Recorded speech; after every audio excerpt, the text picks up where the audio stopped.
Hey guys, Bruce the Budget Aquarist here. I hope you're doing fantastic. I definitely am enjoying a little time off.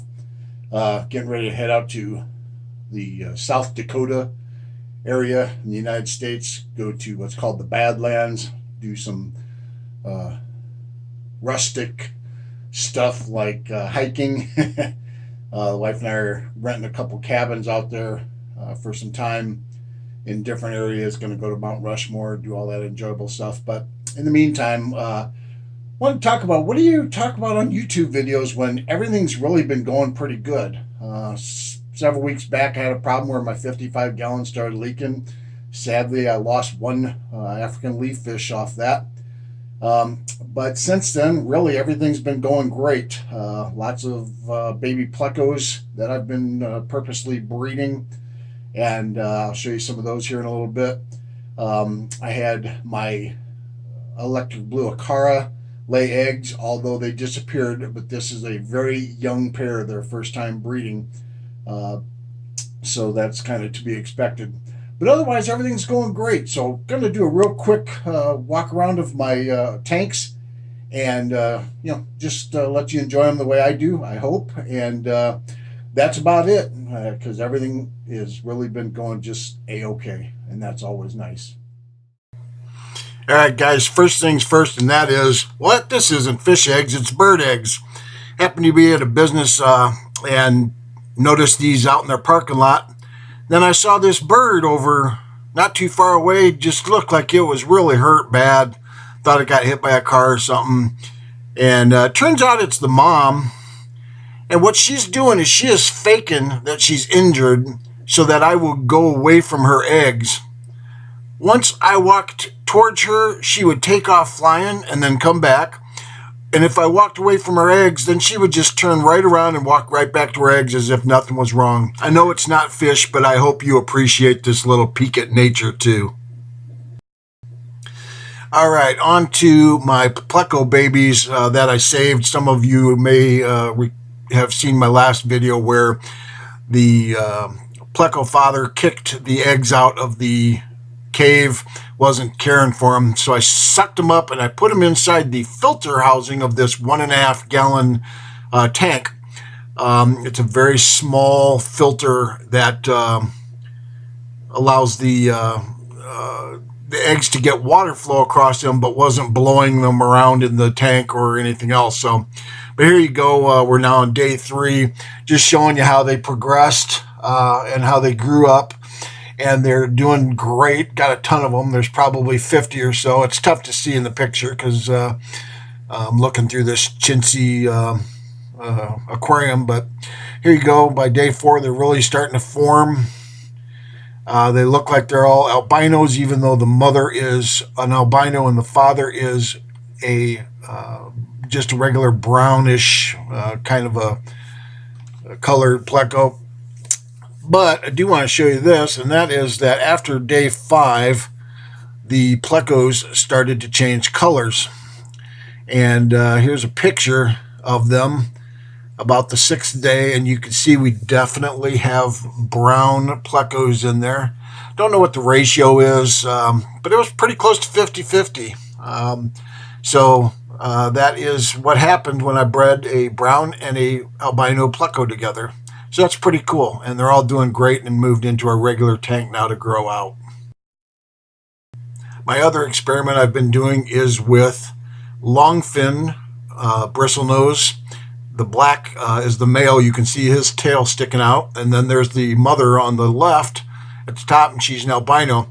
So interestingly enough, all of these babies came out black, no albinos, and they are growing out. Now, they also just had another brood in the last few days that are still in the cave. So everybody's all growing out, and it'll be real interesting to see what we get if the babies are longfin, if they're not longfin, or if some of them are or not. But I will keep you updated, as this is part of the fun I'm having breeding these plecos. Moving on to general look at all my tanks. This is a tank that I have no idea what I'm doing with it. I've got a few platies in here, and There's a few babies in here, but in general, there's not much going on with this tank. The primary reason for this tank is the pleco down underneath that little castle, which you can't really see it. I'm trying to look for the babies in this video, but there's a beautiful pleco, albino pleco with real great markings. I've done a video about it in the past, and that's primarily just housing that pleco and letting it grow out. But here's my fish room in general. I've got anywhere between 9 and 12 tanks running in here at any given time. Sometimes I take some down and shut them off, but got some tiger barbs in here, a couple albinos, a green. There's there's an albino in here. She's hiding somewhere, probably up behind the filter, sponge filter there on the right. But they're doing good. I've been trying to get them to breed by moving them into another smaller tank, but so far no luck. So they're just living the life alone. My Oscar is doing great. Give you an idea how big he is. He's a little over 12 inches. He's really a big fish. He has been doing great. I don't know if he matured or what, but if you notice, there's some plants laying up on the top now. That's a mix of water sprite and water wisteria. And normally he doesn't let anything stay in there, but he has been letting those plants float. He will definitely not let anything lay down in the bottom of the tank at all. But my electric blue acaras are in there. You see a little sucker algae eater thing. Got a couple of clown loaches in here. There's another one in here that hides. It's full-size one. But they're all doing good. My acaras are doing good. The acaras, something laid eggs back there on that rock you see. And they disappeared after about a day, which is not unusual. I don't know if something ate them or if the acaras killed them off, but they spawned, which was surprising. And then these are just some guppies I have in there. They swim around. They kind of eat algae off of the plants, and that. And he lets them live as long as they're female. The Oscar does. Any males in there, he kills them. I think they're too colorful for him. Now here's my longfin tank. The babies are all out except for the ones that are actually up inside the cave, and I'm not going to bother them right now. But you see the male on the right, longfin bristlenose, and the female albino on the left. And not much going on in here. They just have this new brood. Again, a lot of little guppies in there just to help eat up any waste food so the tank doesn't get too dirty. Obviously, there's intentional algae growth in here to feed the babies when they do come out. But everybody's doing great in there.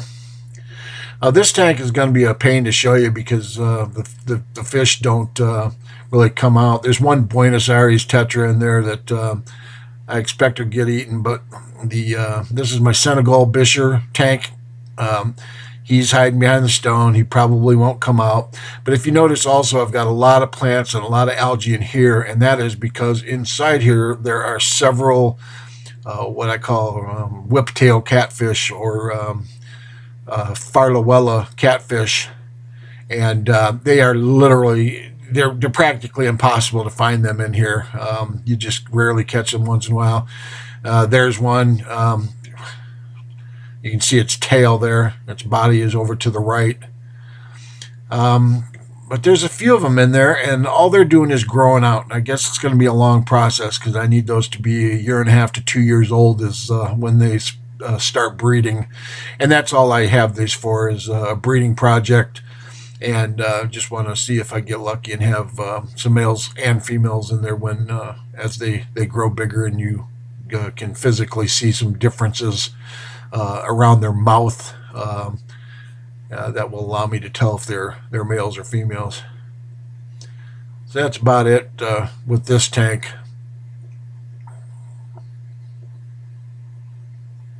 Boy, I'm looking and looking and just cannot find any other farlawella cats. They may be hiding back behind the stones, but if you notice, this is that water wisteria. I really like this plant. Well, I'll tell you what, you put it in there and let it go, it'll grow wild.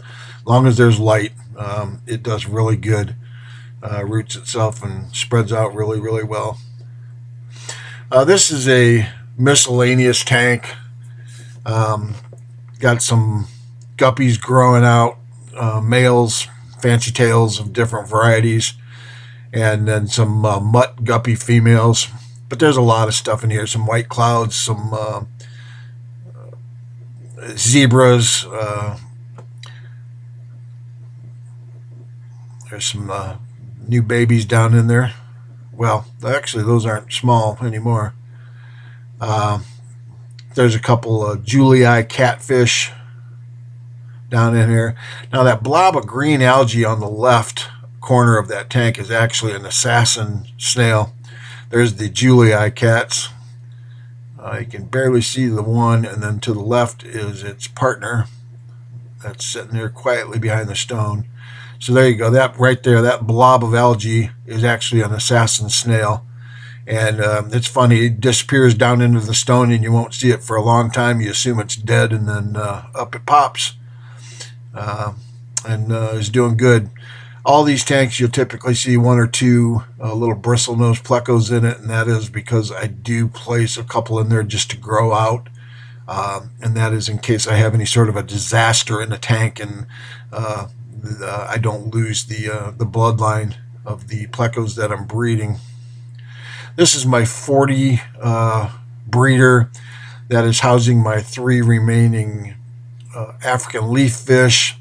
I'm just trying to get this tank really, really situated because I don't want a lot of fish in here. I have the 3 African leaf fish, and I have 3 Coreodoros, 2 Julii, and 1 albino Corey cats. There they go, the Juliis, and it's typical. They're paired up and stay together a lot.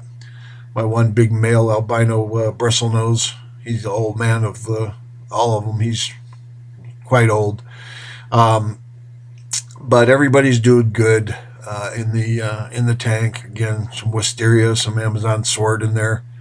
But I'm just trying to get this tank situated. If you notice a little bit of green algae around, look at him, boy. He's a beautiful boy.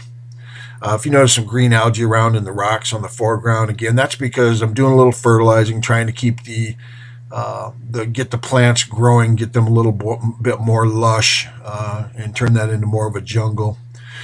This is my yellow lab tank. I know it's a really funny setup, but let me tell you what, these guys love it.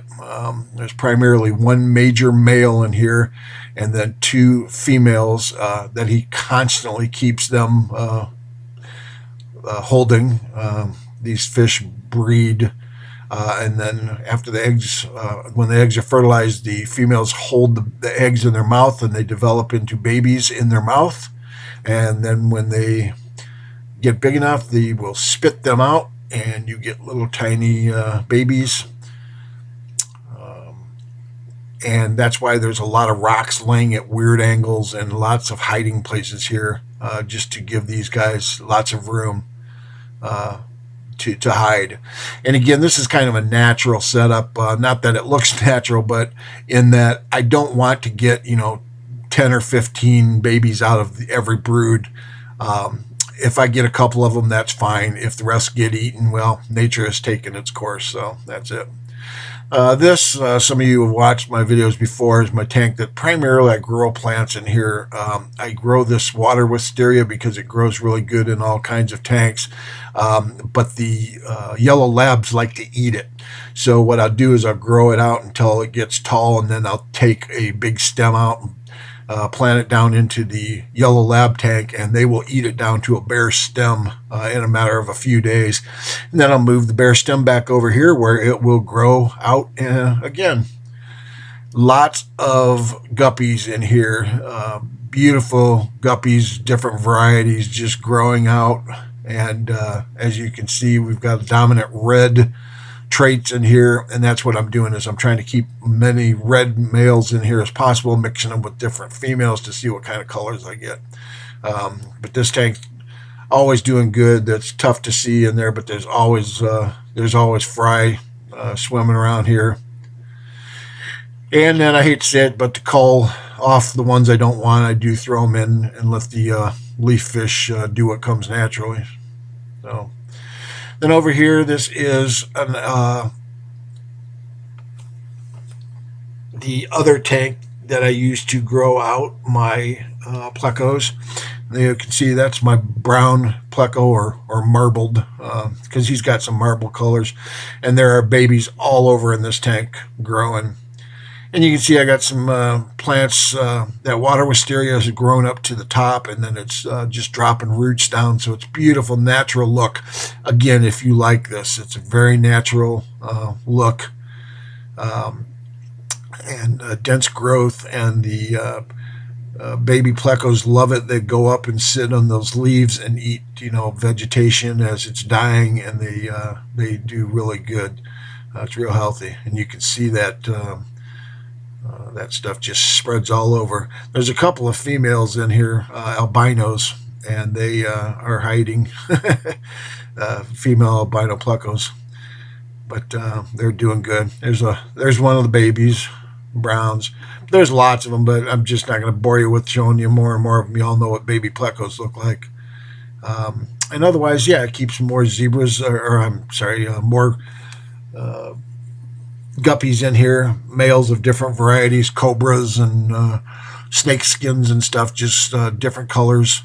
And I'm just growing them out and giving them a variety of females just to see what kind of color combinations pop up. And as you can see, lots of babies in there too. It's pretty much a constant thing. So there you go, guys. Sometimes it isn't about having the fanciest fish room and 4,000-gallon tanks and all that stuff. Sometimes it's just about sharing your love for your fish and your fish room. So that is all I wanted to do today. Thank you very much for watching. Have a great day.